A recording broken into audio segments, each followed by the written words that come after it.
மேசம் லக்ன அன்பர்களே, மதிப்பும் மரியாதையும் கூடும் நல்ல நாள் இன்று. ஒரு சிலர் குடும்பத்துடன் வெளியூர் வெளி மாநிலங்கள் சென்று வரும் வாய்ப்பும் இன்னைக்கு இருக்கு. சிலருக்கு கோவில் குளங்கள் விருது விசேஷம் என்று சென்று வரும் வாய்ப்பும் இன்னைக்கு இருக்குங்க. இன்னும் சிலருக்கு பிள்ளைகளால் பெருமையும் தந்தையின் ஆதரவும் மன மகிழ்ச்சி தரும் நல்ல நாள் இன்று. காதலிப்பவர்களுக்கும் ஒருவரை ஒருவர் புரிந்து கொள்ளும் அற்புதமான நாளுங்க. வேலைக்கு செல்வோருக்கு திறமைகள் வெளிப்படும் நல்ல நாள் இன்று. ஒரு சிலருக்கு தலைமை ஏற்கும் வாய்ப்பும் இன்று கிடைக்கும். சொந்த தொழில் உற்பத்தி சார்ந்த துறைகளை சார்ந்தவர்களுக்கும் சுமாரான நாள் தான் இன்னைக்கு.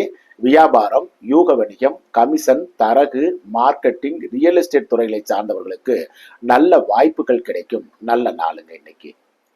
ரிஷபம் லக்ன அன்பர்களே, சோம்பலும் சோர்வும் உள்ள நாளாகத்தாங்க இன்னைக்கு இருக்கு. ஒரு சிலருக்கு மறதி தடுமாற்றம் உள்ளபடியால் கையிருப்பு கைப்பொருள்களையும் பத்திரப்படுத்திக் கொள்ள வேண்டிய நாளாக இன்னைக்கு இருக்கும். சிலருக்கு உடல் உபாதைகளும் மருத்துவ செலவினங்களும் உள்ள நாளாக கூட இன்னைக்கு இருக்குங்க. பணியில் இருப்பவருக்கும் பணிச்சுமையும் சோர்வும் இருக்கும் நாளாகத்தாங்க இன்னைக்கு இருக்கு. வேலையில் கூட கொஞ்சம் கவனம் செலுத்தணும். சொந்த தொழில் உற்பத்தி சார்ந்த துறைகளை சார்ந்தவர்களுக்கும் தடை தாமதங்களுக்கு பின் உற்பத்தியும், ஒரு சிலருக்கு தொழில் முதலீடுகளுக்கு உண்டான வாய்ப்புகளும் கிடைக்கும் அற்புதமான நாள் தாங்க இன்று. வியாபாரம், யூக வணிகம், கமிஷன், தரகு, மார்க்கெட்டிங் துறையை சார்ந்தவர்களுக்கு அலைச்சல்களும் செலவுகளும் உள்ள நாளாக தாங்க இன்னைக்கு இருக்கும்.